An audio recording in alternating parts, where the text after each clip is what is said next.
All new in Crime Tracker 10 tonight. It's a status symbol for violent criminals, especially gang members.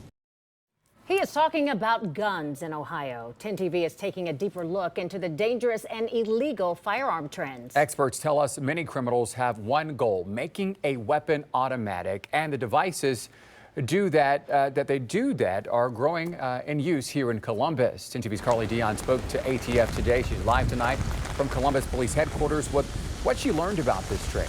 Carly. Andrew, Yolanda, today I spoke with the special agent in charge of the ATF Columbus Division, Daryl McCormick. He says devices like Glock switches are not just a growing problem here in Columbus, but in a number of major cities. It's a very concerning thing for us in terms of the risk to public safety. Glock switches are illegal, tiny devices that can be attached to firearms, making them operate like a machine gun.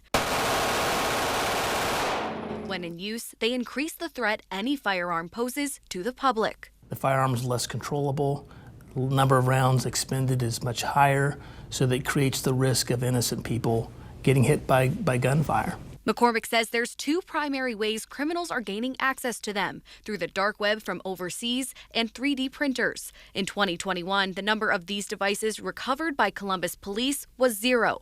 Last year, that number rose to 75. Although it's tiny, there are other ways you can tell if a gun has one attached. And it'll stick out quite a bit. Normally a magazine comes flush with the hand grip, but this one extends out, and that's a very key indicator that the Glock switch is attached. It's also a major problem in other Ohio cities. In an initiative we did in Cleveland this year, we seized nearly 60 of these in a 90-day time period. But it's not the only threat McCormick says they're focusing on. AR pistols being found on the streets is also becoming more common. Well, now with AR pistols, you get the lethality of a rifle cartridge, more concealable. Straw purchases are another way firearms end up in the wrong hands, when people with clean records purchase a gun with the intent of giving it to a criminal. McCormick says about 10% of firearms have time to crime of about 90 days or less. What that means is they were purchased by someone who didn't have a bad record, so could lawfully buy it from a licensed gun dealer, and then recovered by law enforcement within 90 days.